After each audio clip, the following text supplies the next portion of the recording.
This is a Sober for the Holidays webinar that our alumni association is excited to be putting on. We did one last week with Dustin, which was a great event, and we're doing another one this week with a couple of our family therapists and our telehealth therapist. And we're just excited as an alumni association to continue to grow with APN and grow with you guys and offer as many events, webinars, meetings, in person, virtual. We just want to be able to support you guys as many ways as we can. And this webinar idea has just been something we're just kind of getting going. And Karri and her team were, awesome enough to block out, some time, close to the holidays for us and talk about some stuff, right? So we have Karri Francisco, who's the head of our family program, she's an LMFT, and she's going to kind of dive into this this webinar for you guys and discussing a lot of different topics with the holidays and the challenges that sobriety brings, and or even mental health and just the boundaries with family members. We want to save about anywhere from 15 to 30 minutes of questions at the end of this. So if you want to ask a question, please do so in the comments. Your name will come up if you type in a question. So if you want to change your name to anonymous, you can. If you don't care, awesome. But we'd like as many questions as possible. Last week we had a bunch, so it was great. We had a little back and forth going, which was awesome. So that being said, if you have questions, please put them in at the end. Also, these will be recorded. So if you have to jump off early and you're interested in hearing more, they'll be emailed out to you guys, at a later date. More to come on that. So that being said, Karri, Tag, you guys are it. I appreciate you guys taking your time out, and go ahead. Thank you, Andy, for the introduction. So as Andy was saying, my name is Karri Francisco, and I'm the Director of Family Programs. I'm being joined tonight with Shannon Stringer, who's an LMFT and one of our family therapists in the program, Carla Cruz, another one of our family therapists within the program, who is also an LMFT, and Robert Barankoff, who is another family therapist within our program. So we're going to start by doing a brief presentation for you. I'm going to share my screen and begin with a PowerPoint, and we're going to go through a couple of topics of just some things that you might be experiencing around the holidays. And our family therapists are going to share with you just some helpful information in ways that we can ask for support, in ways we can reduce pressure, in ways that we can communicate with our family members, and also how we have self-care for ourselves too as well. So let me get this up to the presentation. All right. So then we're going to follow up, like Andy was saying, towards the end of this. We're going to have an open discussion where you can ask the panel of family therapists anything that you would like. We're going to begin tonight with reducing holiday pressure, and Carla Cruz is going to take a moment to go over what some of the information she'd like to share with you is. Great, thank you, Karri. I guess I just want to normalize that the holidays, for really anyone, especially those who are early in sobriety, are fraught with expectations, fraught with a lot of pressure, that we feel like we have to have sort of the perfect holiday event, with our family, and that everyone's happy and joyous. And sometimes just that pressure in and of itself can really put a lot of undue burden onto us and to our families. So one thing I want you guys to sort of think about, especially in early recovery, is that, if you think of like treatment and really kind of coming into recovery early on, you're really kind of coming into, you're getting surgery, so to speak. You're really diving deep into things that you may have never dived deep into before. So, if anyone's ever, had surgery, that when you come out of surgery, you are feeling pretty raw, you're feeling pretty vulnerable. You need to go through a lot of healing. You need to take it easy. You might have to do a lot of physical therapy, which means a lot of appointments. And so there's a lot of healing that has to take place. And so early recovery is really you coming out of surgery, and really trying to navigate sort of a new way of living. And so especially around the holidays, I think the biggest thing is I want to sort of stress the importance of taking it easy, having time for rest and relaxation, which Robert will talk about later in the presentation, But I really want you to kind of think of these early events as being things to really be mindful of where you're at in your recovery. So one concept I like to kind of think about is who is going to be your inner circle of support. So think about these people, and these are the people that you can make specific behavior change requests to. So for example, if it's a partner or if it's your mom or your dad, you might say, I would feel really supported, if we go into this holiday event and you don't drink with me. Or if it's a partner or a friend or someone that is going to also be able to, be sober with you, and that would make you feel supported and that you're not doing this alone. So that inner circle of support is you can really make those specific requests to them. And ideally they would honor that and support you with that. And the outer circle of acquaintances, so they may be acquaintances, but they still may be family. But this is the outer circle are people you're going to have to, I guess, manage your own emotions and triggers around their behavior. So if their behavior is inappropriate, but not necessarily crossing, your boundaries, it might be someone that you just have to sort of learn to avoid or learn to be able to, politely exit the situation, or have maybe a few one-liners that you can sort of bring out in those situations just to sort of like divert the conversation if it's going in a direction you don't want it to go. So really thinking about that and identifying like who is going to be in your inner circle, who can you identify as to someone who is going to make those, behavior changes for you during, this temporary time. And who are the people that you're going to have to be prepared for, to be triggered by and to feel overwhelmed with and manage your own emotions around. Things to really avoid in your first, holiday season is really big, large gatherings. Really think about, the smaller the better, especially if it's your first, sober holiday. Just to avoid, what are you drinking? Why aren't you drinking? And, some just very like nefarious comments that you might not sort of be prepared for. So the less people you can limit and prepare for, the better. Avoid surprises, avoid, ideally, especially telling your family, like this holiday, I really would not like any surprises. It would be overwhelming for me to come into a situation not prepared. So I'd like to know sort of what time the event starts, what time it ends, and no big surprises. Avoid vacations. Vacations in and of itself, yes, can be relaxing, but they can also be fraught with a lot of, travel pressure, a lot of expectations around how the vacation should go, both from you and both from your family. And so especially when you're first out of treatment, think about how to kind of keep it as simple as possible. And then overscheduling your days, jam-packed holiday event days with lots of people are going to be overwhelming and not going to really allow you to have that rest and relaxation and self-care opportunity that you will likely need to sort of manage your stress response. I would say, like, when you're going to an event, really think of a reliable exit plan that you have for yourself. So what is reliable transportation I can count on? If I go with a friend and they're not committed to staying sober, am I going to be relied on them transporting me and taking me back? And am I going to be stuck somewhere? So really thinking of like, making sure that the transportation you have is going to be reliable, and for a fact that you'll be able to exit when you want to and when you need to. And also feel free to decline events, to tell family that you really appreciate the invite, you really appreciate them thinking about you, but at this time, this year might not be the best time for you to sort of be involved in everything that's going on. So really giving yourself permission to pick and choose what is going to be most supportive of your early recovery. And then lastly, just really letting go of expectations.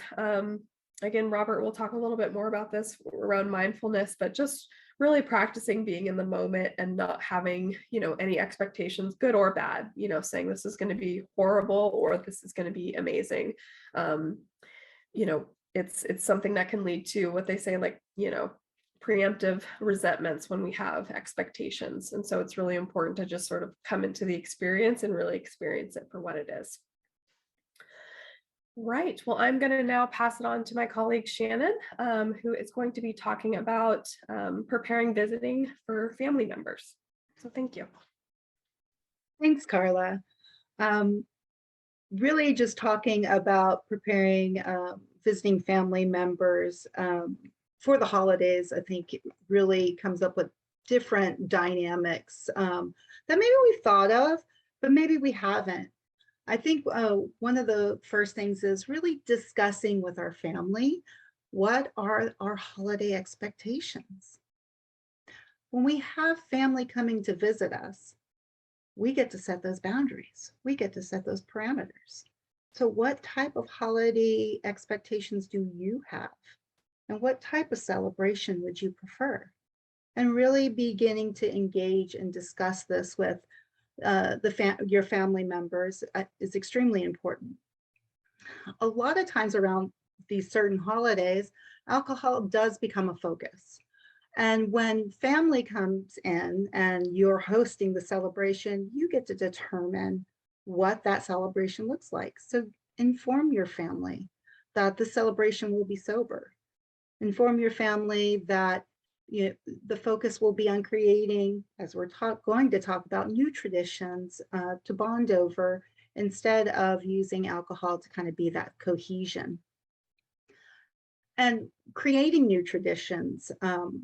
When we're hosting, we get to do that, right? So maybe some of those new traditions can be something outdoors, something indoors.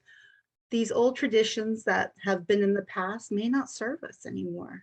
And it's okay to begin something anew. And when we're hosting, sharing this with our visiting families can help bring in that cohesion to help move the old traditions into new traditions. So it may be even getting out and enjoying nature, right? Really becoming grounded and mindful in nature can be really helpful. And depending on our location, there are many different activities that we can start creating new traditions around. If you're in areas that have lots of snow, maybe it's building a snowman. Maybe it's having a snowball fight. Maybe it's sledding. Maybe it's even having a cup of hot cocoa together around a fire. In the warmer climates, maybe it's something hiking, taking a walk, being out and enjoying the sun, getting that vitamin D.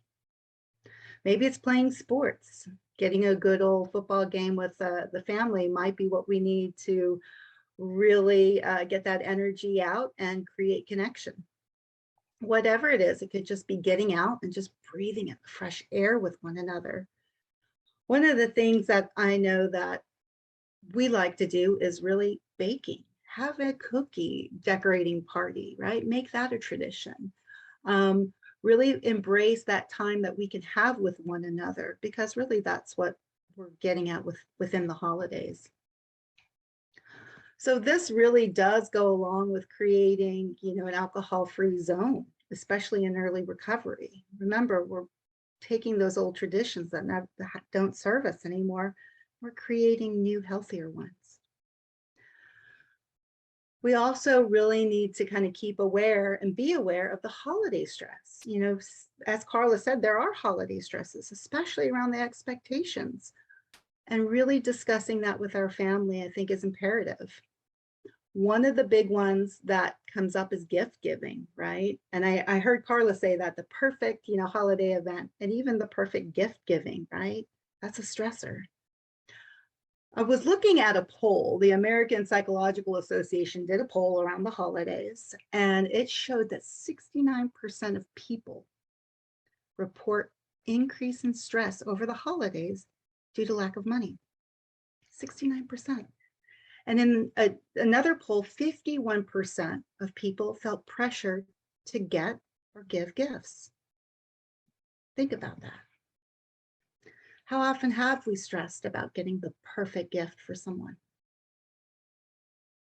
How is that holiday stress helpful? So even discussing those expectations with family can be supportive.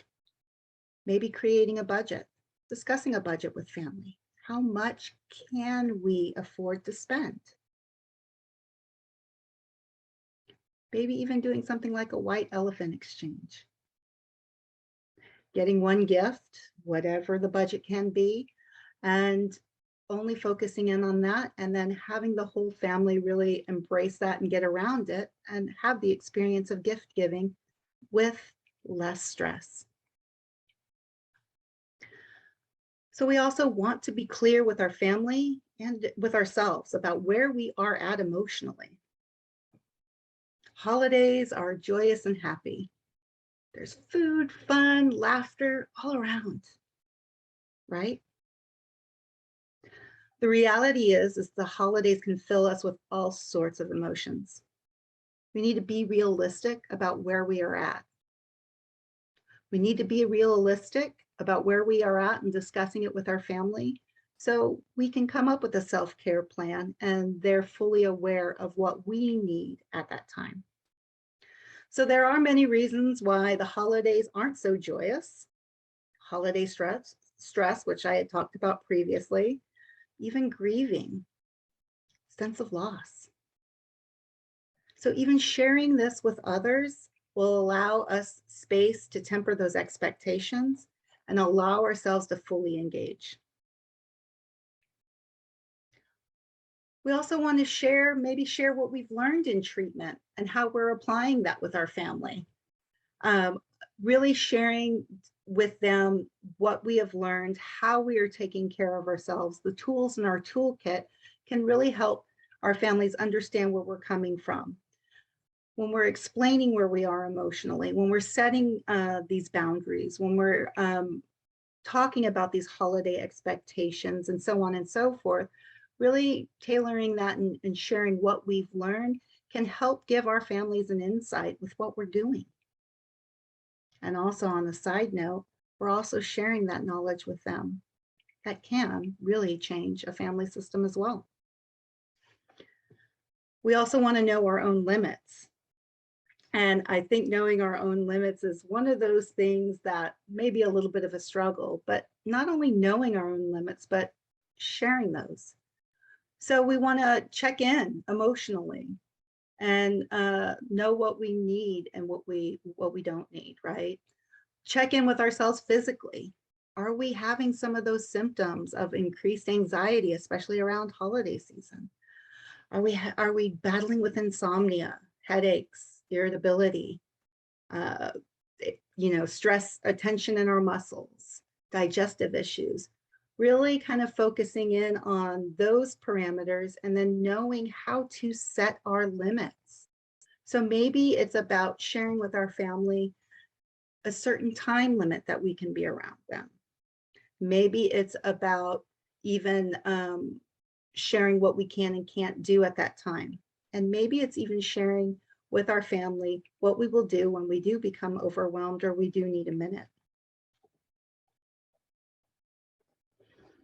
And I think finally, really in sharing with our family how they can support us. And for that part, I'm going to pass it over to Karri so she can share a little bit of knowledge on that. Thank you very much, Shannon. So when we're asking our family for support, one of the things we really need to do is, like what Shannon was saying, is to be really clear on what are our needs. How are we going to communicate to them, and what are they deep inside of us? What's coming up for us? What feelings and emotions are we having? I want to bring the conversation back a little bit more to not just to focus on your family members, not just to focus on other people in your life, but to slow down and think about for you. What's going on right now for you in this holiday season?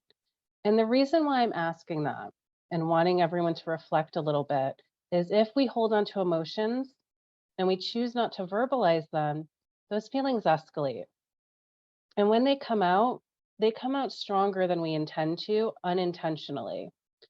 There's actually some research that shows emotional verbalization reduces the intensity of unpleasant emotions. I'm going to show a brief video about what happens What are some of the ways that we can tell when we're holding on to emotions and that we're not releasing them? So I'm going to begin that now.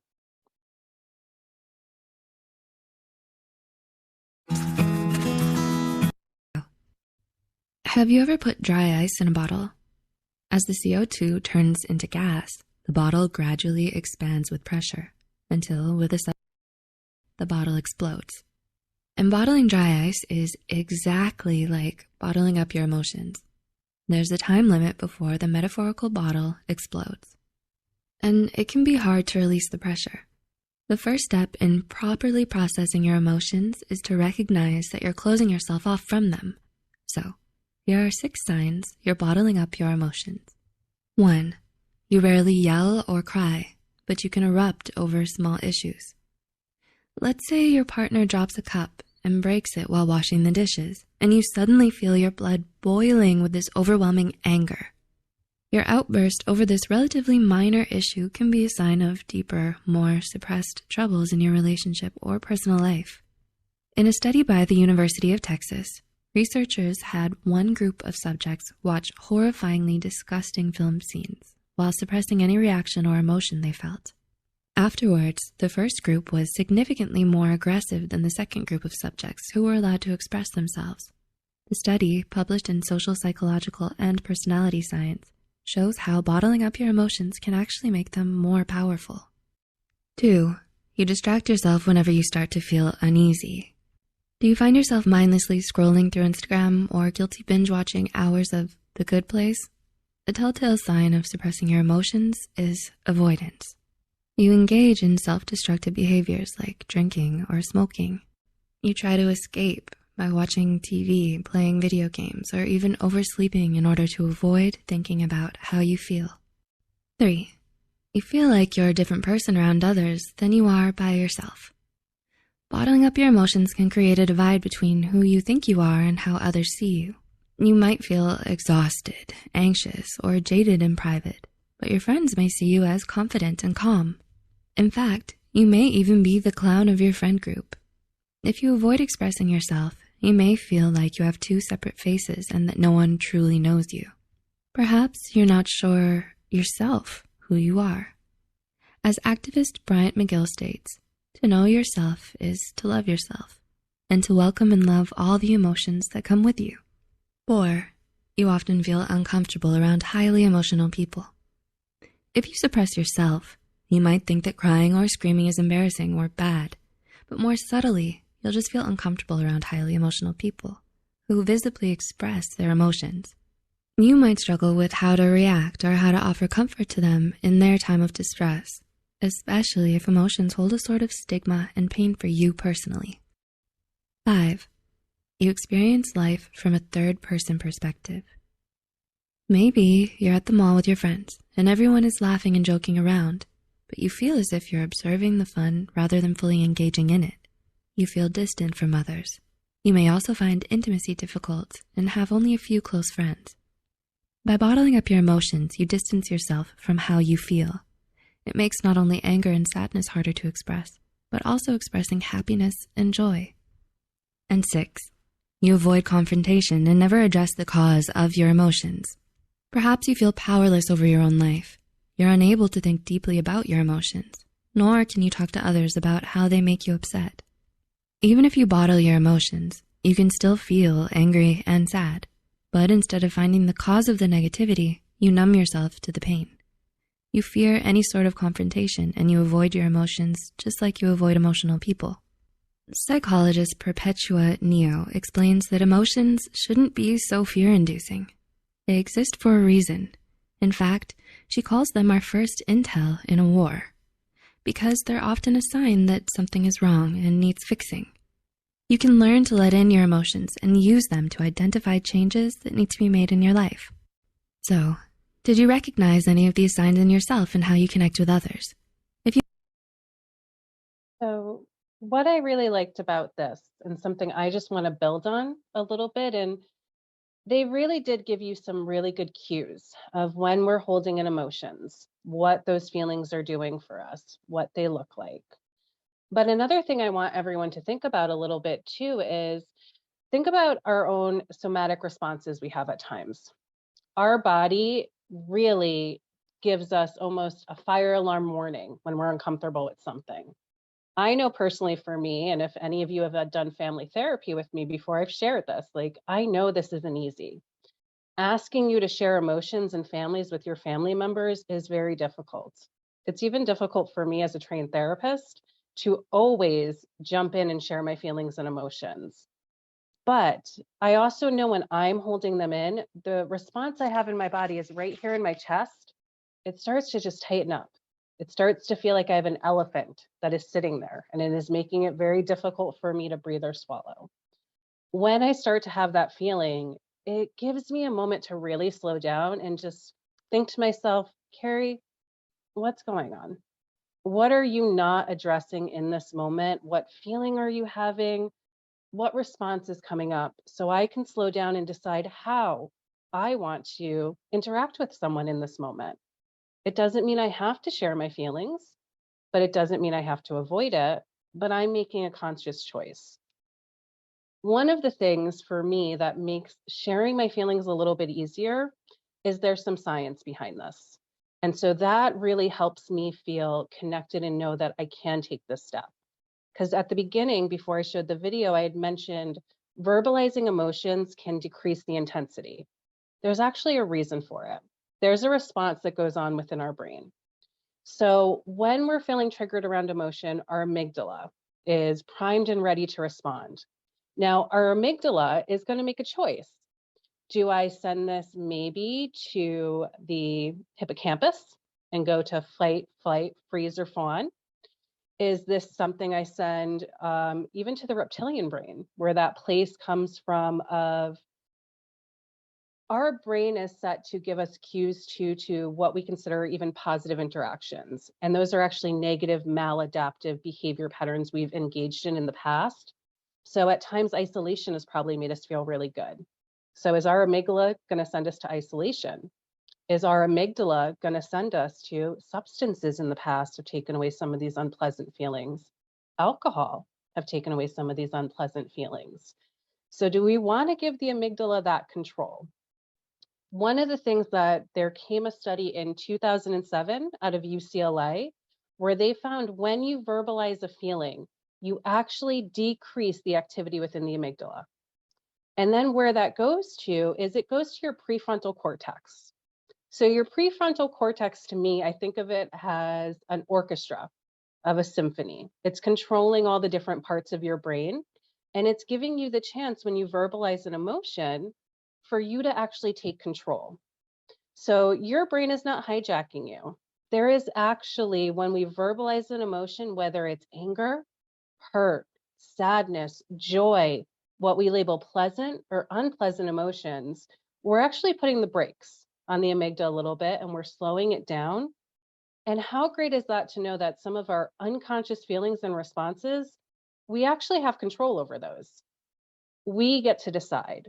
So I share with many of the clients I work with personally, sharing feelings doesn't come naturally and easy for me. From things from my own family of origin that make it difficult, but science behind this really helps me in those moments when I feel I want to hold back and not share. I hope all of you find some usefulness to that as you're going through the holidays and you need to make a connection of, is this the moment that I'm going to share my feelings? Do I want to take control of my amygdala a little bit and decide where this information goes? Or is this maybe a moment where I'm not going to isolate because I'm making a choice, but I'm going to choose not to share this information? So one of the things that I have up here on the screen is how we adapt I statements. So once you share a feeling and you need support around it, how do we go ahead and discuss that with our families? So some of the things could be, I feel sadness when you do not include me in holiday events or planning. Support that I need from you can be allow me to accept or rescind an invitation. I feel grateful when you include me in organizing events.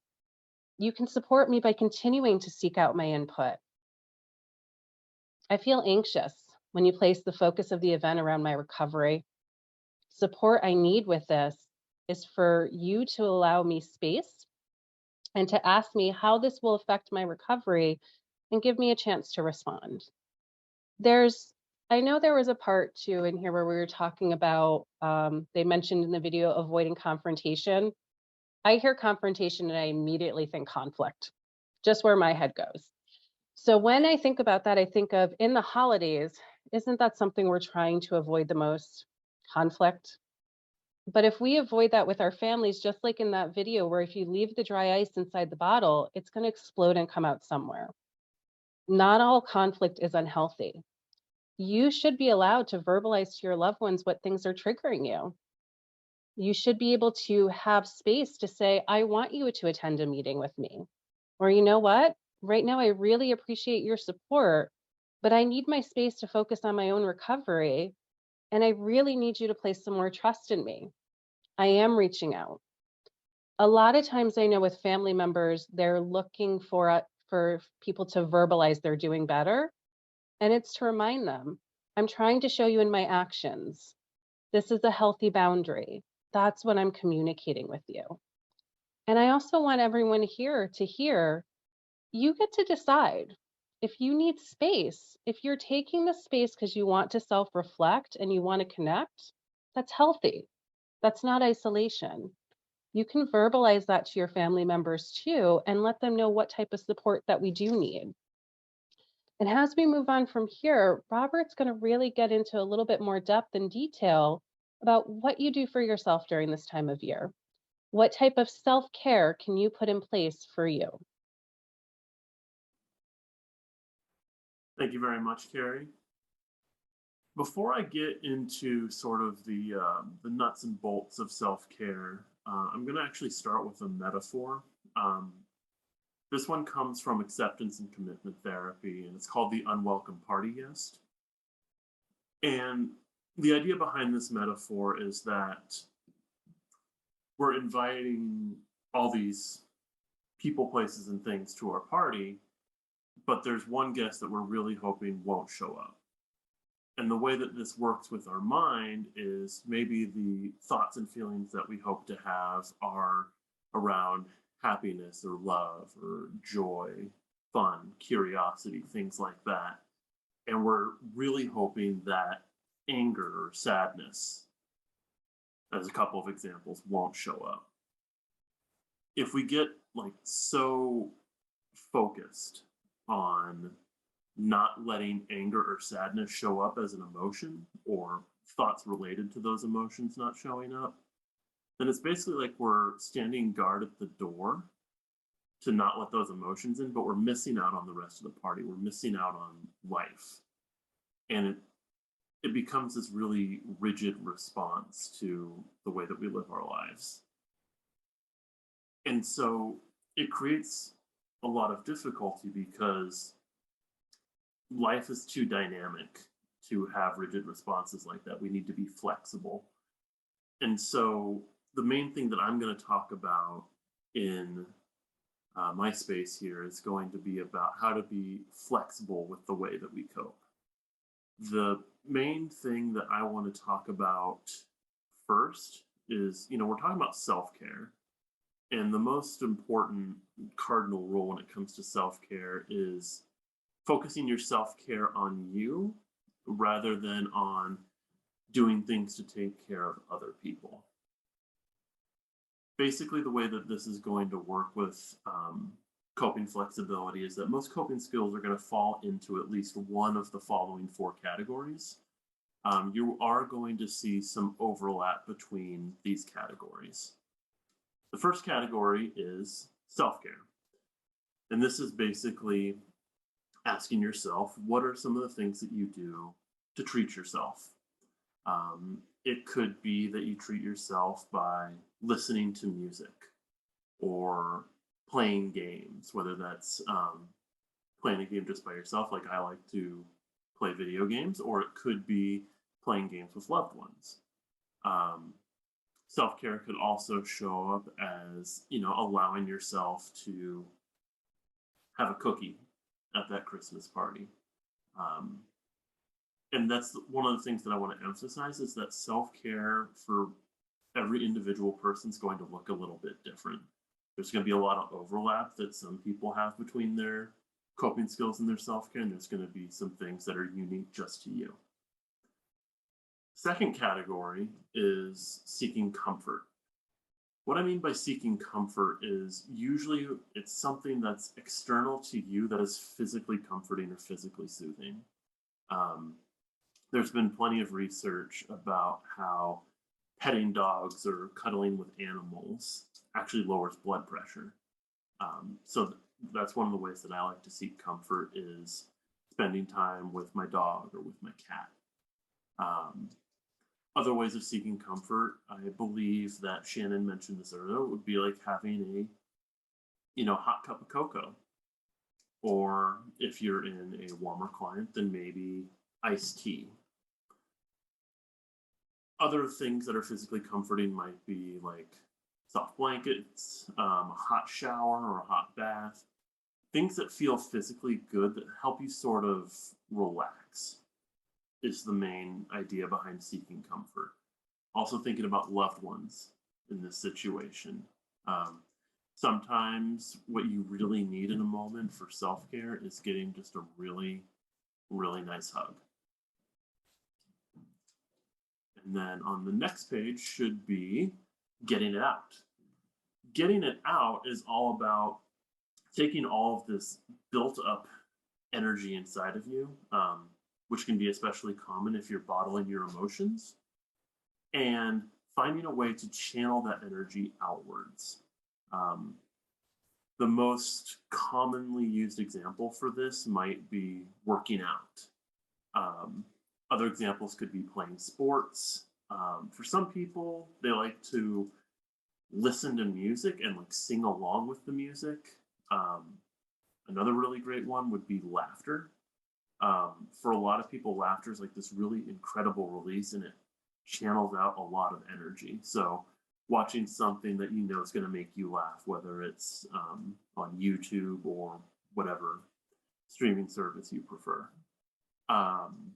The last category that I'm going to go over is cognitive strategies. And this is really just a fancy way of saying how to engage your brain and let your brain have a little workout. That could be involving puzzles or games like doing a crossword puzzle, for example, or a word search. It could be meditation or other mindfulness practice. Figuring out like something to do that's going to engage your brain. And by focusing on that, that can be really healthy self-care. And so you have these 4 different categories, and the reason it's really important to be flexible with these different categories is that the things that are going to be most helpful for you when you're angry might not be what's most helpful for you when you're feeling sadness, for example. And so given how dynamic life is, it's really important to have this varied tool set so that when life does get difficult or life does get stressful, you have options as far as coping skills. I'm going to close this out with a metaphor, also from acceptance and commitment therapy. It's the idea of the metaphorical crying baby on the plane. And I know that some of you may be traveling this week or have traveled this week, so maybe you've experienced this already. But when there's the situation of, a baby crying on the plane, there's all sorts of things we can do in that situation. We can stew in our anger over how frustrating it is that there's a crying baby on the plane. Some folks might have the mindset of really wanting to help the young couple manage their crying baby and help them navigate that situation. Other people just decide, you know what, I'm going to distract myself and I'm going to do something that's meaningful for me. And so it becomes a question of, outside of this metaphor, like how do we invest our energy? Like how are we going to invest not just our energy, but also our time in a way that's meaningful for us? And so taking a look at these self-care options and these coping skills, figuring out what is going to be the most meaningful way for me to move forward in this moment. For a lot of people, just stewing in that anger and like letting, like basically creating that bottle of emotions for ourselves is not super helpful. Instead, finding a way to channel that, whether that's connecting to our desire to support other human beings, or really prioritizing, you know what, I actually need this space and this time for myself. So what am I going to do to take care of myself? Thank you. Thank you, Robert. I hope everyone got something out of the presentation that we were sharing and found some piece of connection. Right now, we're going to open it up to everyone in the chat. If you have any questions around receiving support, getting support, reducing pressure, self-care, or just anything you'd like to ask any one of our family therapists, please feel free.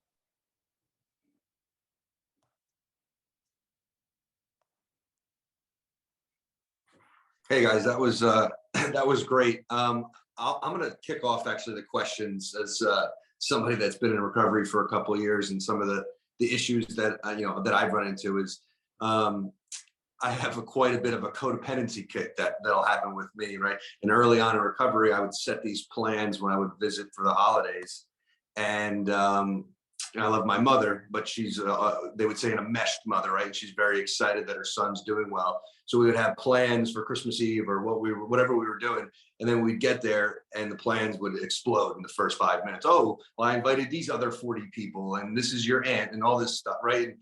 And are you okay with that, honey? And I would sit and I would, instead of like healthy boundaries and explaining myself and whatever, I would say, yeah, that's fine. But then internally, like what Karri was talking about, I got that, my face has a tendency to get red. I can feel it, right? And then that resentment will kind of build underneath of it. So as somebody that struggles with codependency, what are some like tangible things, which I know you guys kind of touched on, but can you kind of explain that a little more when I feel that feeling inside when stuff's not going right? Not like, hey, I'm going to drink right now, but like, hey, I'm getting pissed, or hey, I'm getting, a lot of fear or whatnot. When I hear that, one of the things I immediately think of is, have you self-reflected? Because even as you were saying that, I'm getting this feeling like, mom's a mesh. You knew that this might be coming. So think about this. If you have family members that can be a little problematic, or that they may not respect your boundary, it's slowing down and thinking in the moment, before I get there, maybe I give them a phone call, because that little bit of space and distance will make it easier to just say, I really want to spend the holiday with you. This is important to me, but this is what's important in my recovery. Touch on, here's something I've learned through my recovery that I want to share with you, so that they get a little bit of buy-in from you. And then be clear with the boundary. So I feel dismissed when I come home and it's supposed to just be us, and then there's 30 people within the room. Support I'm going to need from you is, I really need this year for you to at least either inform me prior, if there will be people ahead of time, so I can decide to accept or decline, or can we really just focus and slow down and be together? I think the part that's the most hard is this really comes down to self-reflection for each person. And I wonder if anyone else would like to share anything. Shannon, Yeah, Karri? do we have anybody in the chat? Anybody want to get going here?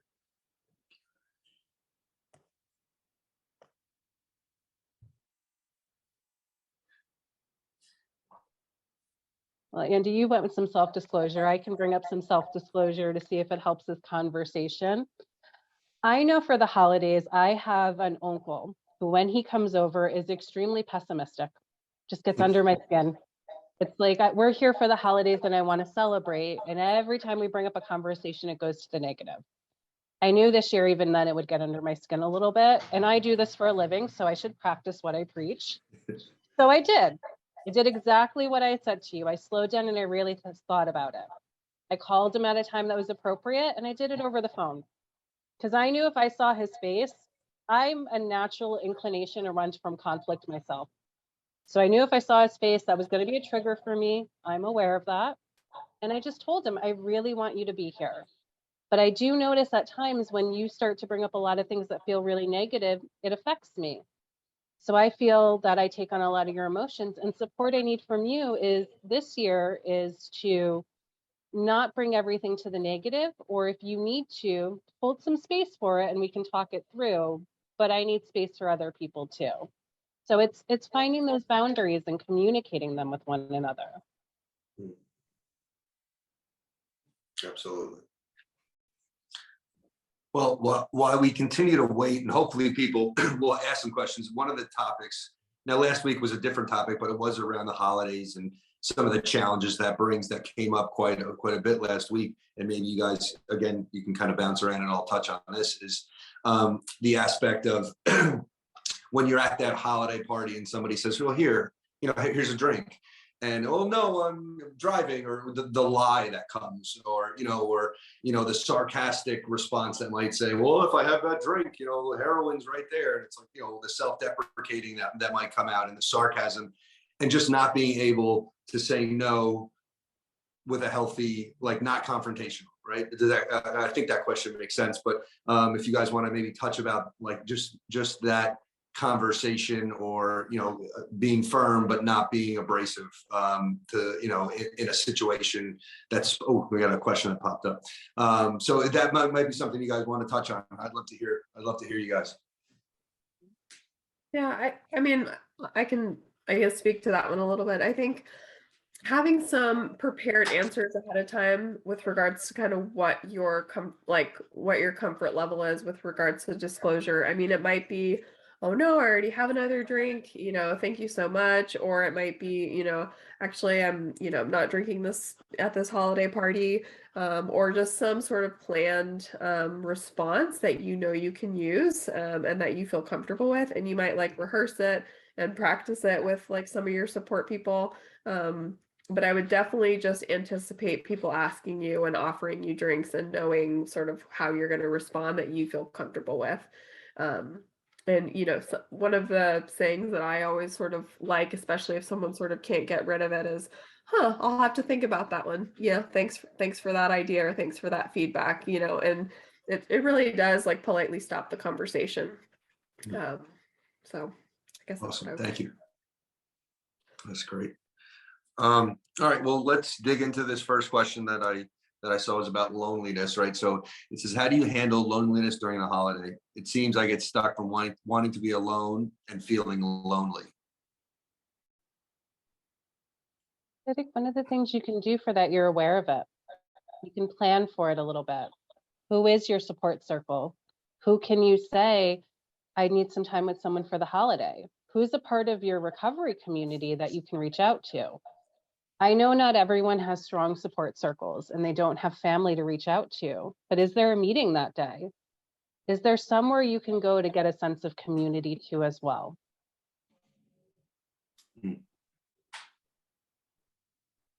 I think too, sometimes loneliness can get exacerbated by comparison. We may, one phrase I really like is sort of, don't compare your insides to someone else's outsides, and sometimes we can really get caught up, especially, if we look at social media and look at all the people we know who seem to be having a fabulous time with all their loved ones, and we can really get caught up in that image and then start to feel bad about kind of our own situation. So really checking yourself around that, like, am I comparing how I feel inside to what other people are showing outside, and is that a realistic comparison?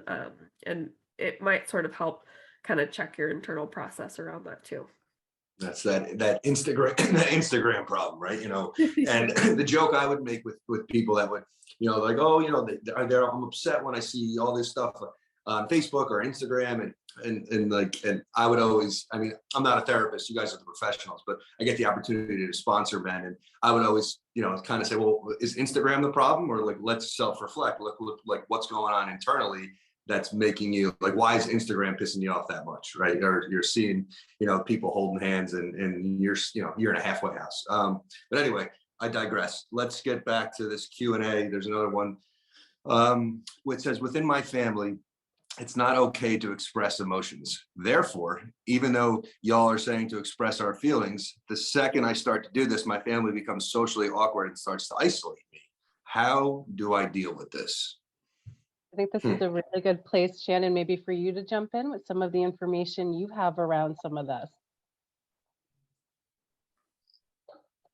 I do think that this is a great question, right? Because there are a lot of families that haven't really gone through a lot of the treatment that we have, right? And I want us to kind of look at this as a boundary setting example, right? So really being able to identify and express and know where we are emotionally really can help us to create those boundaries around other members that maybe that aren't on the same page as we are.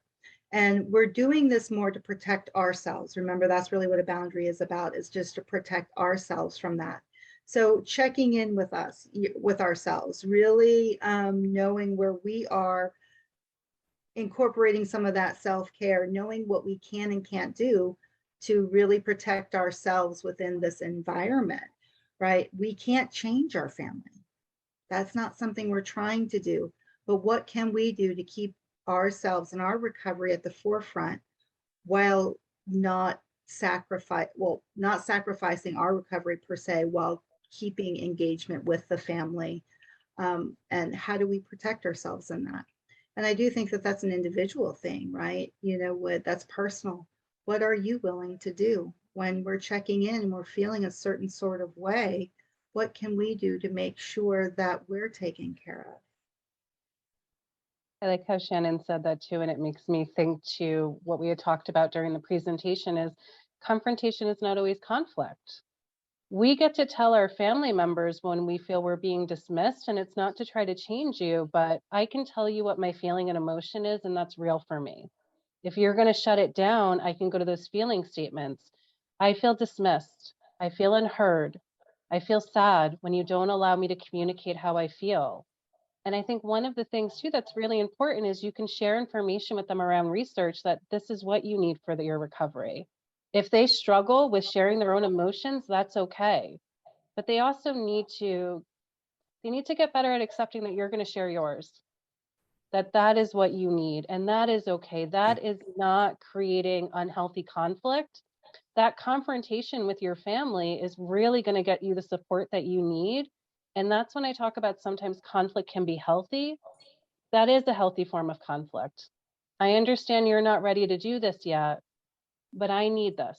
And I need you to just hear what I'm saying. And if you can't validate it, that's okay. But I need you to listen. One of the things that I would add as well is like allowing two things to be true at the same time. And so, other family members are going to have their relationship with their emotions, and you're going to have your relationship with your emotions. And it's not that, one is necessarily superior to the other. It's about what works for each person. And so really validating for them, like, this is how you work with your emotions, and this is how I work with my emotions. And then you go into those I statements of this is how you can support me in this way. Yeah. I think it's a lot of the stuff you guys kind of like, if we kind of sprinkle, something from everyone's presentation, it kind of all will show up in this conversation, or in this, this conversation with this loved one, right? And that's the beauty and also the pain about recovery is that most of this is on me, right? And that's a gift, but that's also like, oh, here we go again, right? I have some personal responsibility, but I have to use these tools that I've been, given to me and outlined from everything you guys said. And again, Uncle John's always going to be Uncle John, right? And I don't have to wait for him to change for me to be happy and for me to have some peace.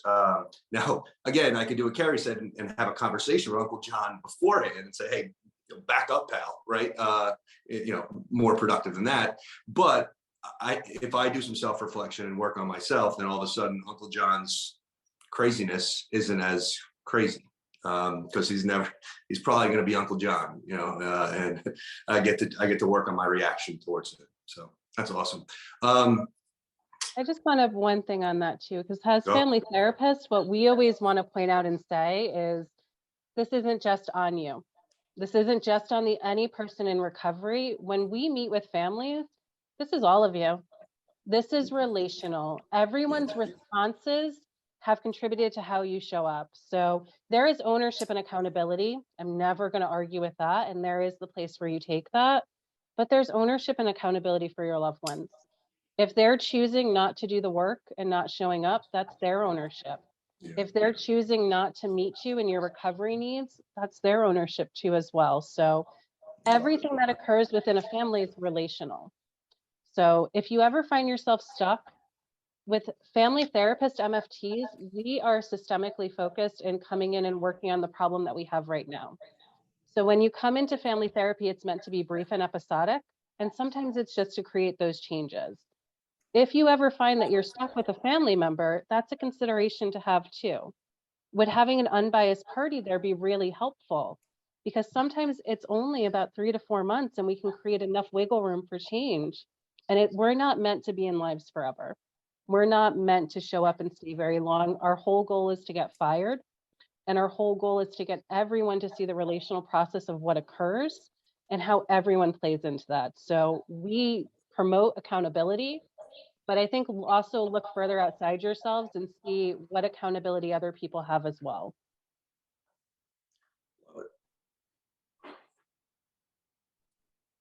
Now I know that there's this is in the media room, and there's iPads passed around. So if anyone who, I don't know if we have two clients in the media room or if we have 20, but if you're in there and you want to ask a question, there should be an iPad floating around.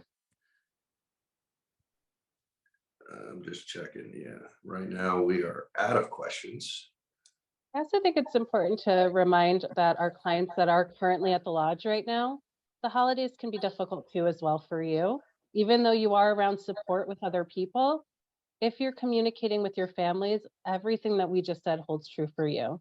Create boundaries around their expectations, and also don't hold this on just for yourself, that because of my mental health, my substance use, my alcohol, that I'm the only person that holds accountability. Be really reflective that everyone holds some accountability here, and it's okay to create boundaries.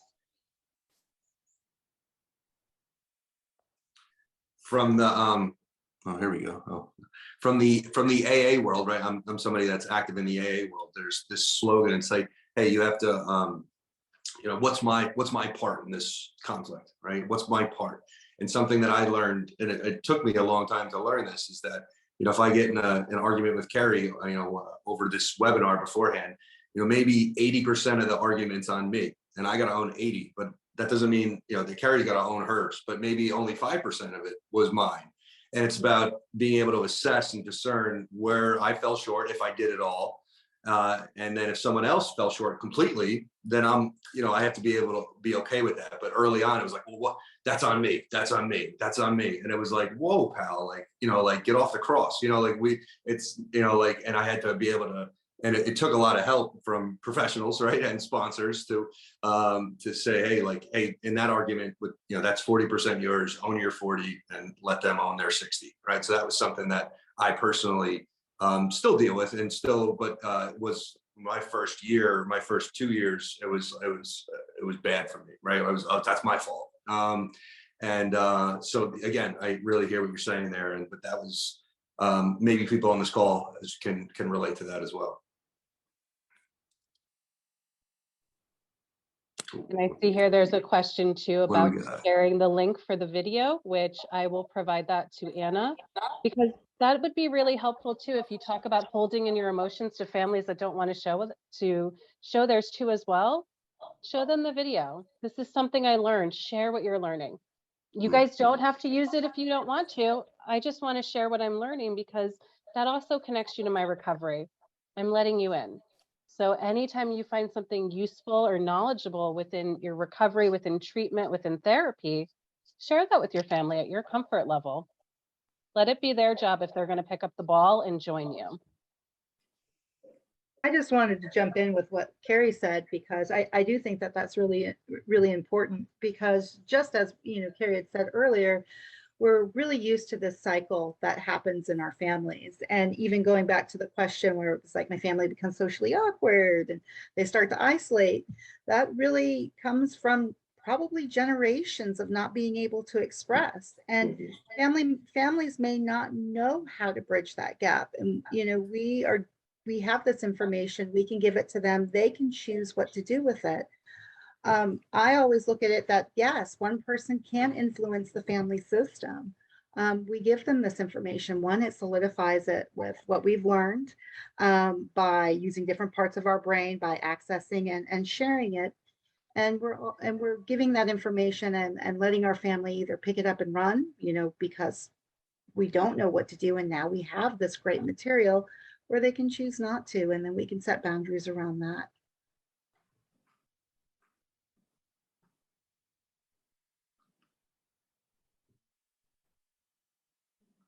Here we go. Here's another question. Any tricks not to blame yourself from someone's anger / creating the boundary between yourself and others, because I keep wanting to take responsibility for fixing the situation, even though I know I am not actually responsible? I'm going to pass this one over to Robert because I know he has a lot of good insight around beginner mind that might be useful here. Yeah, so one of the things that I like to bring into situations like this is really asking myself what is going on in my mind. So what is my mind saying to myself, or what is the story that's happening here? Because when we bring more attention to it in that way, then we can start to notice, like, oh, this is what my mind's doing in this moment. I'm actually taking on responsibility for somebody else's emotion. And sometimes that's tricky because we want to sort of chastise ourselves for not having this perfect mind that is able to navigate all these things and never have issues. But the fact is that our mind is always going to be constantly generating thoughts. I don't know what the exact statistic is as far as how many thoughts we generate per day, but if you were to latch on to every thought over the course of a day, that would be exhausting.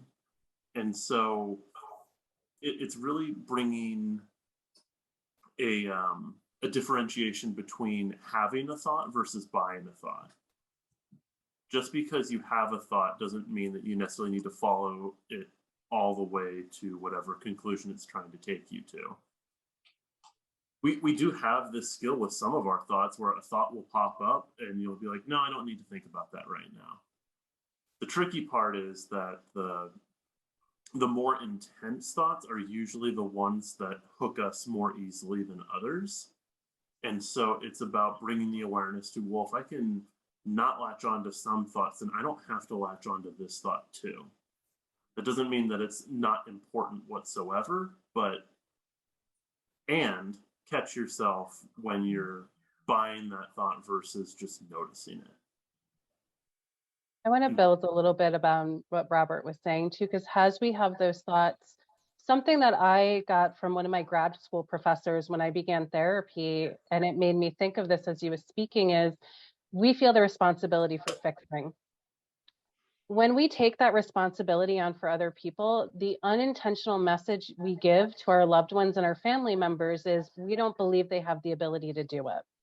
So when you're going through that process and you're thinking through those thoughts, to just slow down and think, if this isn't mine to fix, if I'm jumping in to fix it, I'm giving the unimplied message that my family or loved one can't. If I slowed down and gave them some space, what message am I giving to them instead?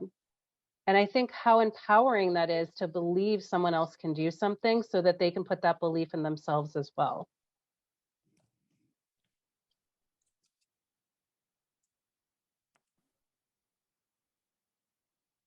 All right, maybe last call for questions if anybody. I see a couple people jumped off, but if we have anybody, last call for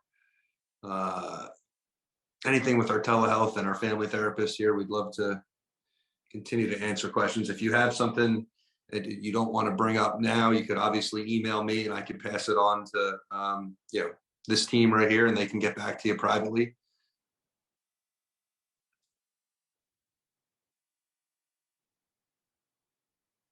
What's one more? Who wrote that? We got somebody wrote one more in the Q&A, but here we Oh, go. one more question coming. Here we go.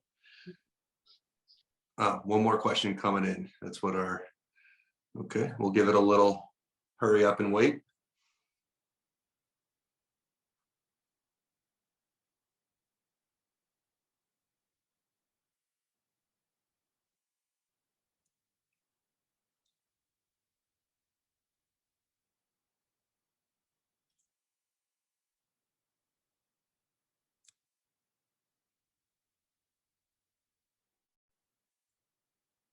It's a big question. Well, while we're waiting for the question to come in, I would just like to thank everyone who did show up and who spent the hour with us today. And like Andy was saying, even if there's something you're not comfortable sharing right now, if you pass that along to him, he'll share it with me, and I'll make sure someone from our department follows up. All right, I think I see something here. To tag along with what Karri said, although it is not our responsibility to fix someone else's problem, what if by leaving it silent, the person feels abandoned? I think we ask. I think we have to stop being afraid of asking people. So when they're reaching out for support, I really believe you got this. Do you need me to help you come up with solutions to the problem you're having right now? Or do you just want me to sit with you and provide support? So we don't ever have to leave anybody without, but there's almost this place where we have to slow down and stop being afraid to ask the question, because we don't know what the answer is. We don't have a crystal ball. We don't know if they're going to be upset that we brought this up or if they're going to feel supported. And whatever does happen, that's okay. Because it's also what a gift it is when we make a mistake that we get to make a repair. And especially with our families, when we've been struggling around hiding things with them around our mental health, substance use, alcohol, we haven't had a lot of opportunities to make healthy repairs. So that's when we come back and we apologize. I'm sorry, I might have got that wrong for you. Let's figure out a better way to communicate. Let's work on making healthy repairs, because that is just as important in your recovery, in your connections with your family, as it is in telling them what support you need. It's checking in with them too as well to see what they need. Just like they're going to get it wrong, you're going to get it wrong. And we figure out how we make those apologies and come back together.